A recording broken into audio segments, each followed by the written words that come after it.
Ер қадірін ел баққан, ерлер білер деген сөз. Зер қадірін зер соққан, зергер білер деген сөз.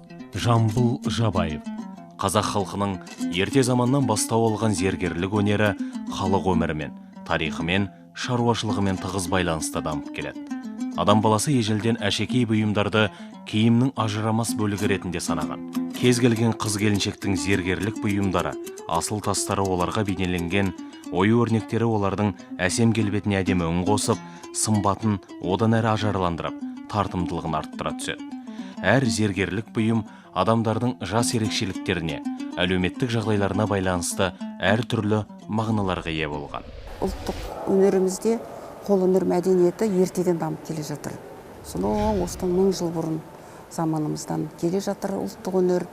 Бұл кезінде біздің ата-бабаларымыз сандықтарына жинап, шеберектеріне түйіп келе ұрпаққа жеткізді ғой. Мінекей соның айғағы ретінде мен осы ұлттық мәдениетті айтар едім, әсіресе қолөнер. Ертеде жігіттер көңілі қалаған аруларға Наурыз сияқты түрлі ұлттық мерекелердегі кешкі сауықтарда сый-сияпаттарын ұсынып отырған.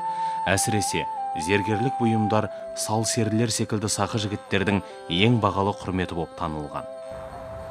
Аққудай ару жансың, қызық, керім, өмірдің жалғап тұрған үзіктерін.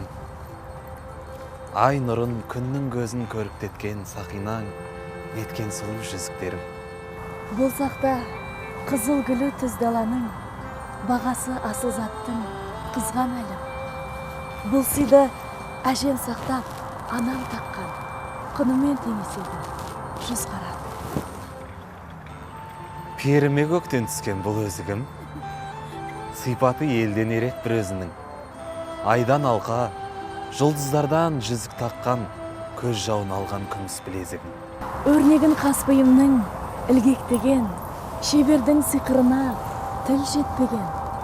Бабалар бар асылын қызға сыйлап, алтыннан бөтер сүйіп, құрметтеген. Алтынмен аптасада талшын денең, сүттей ақ бойың нәзік балсын берем. Естайдан хорлан сұлу алған сыйдай. Бұл жүзік естелік боп қалсын менен.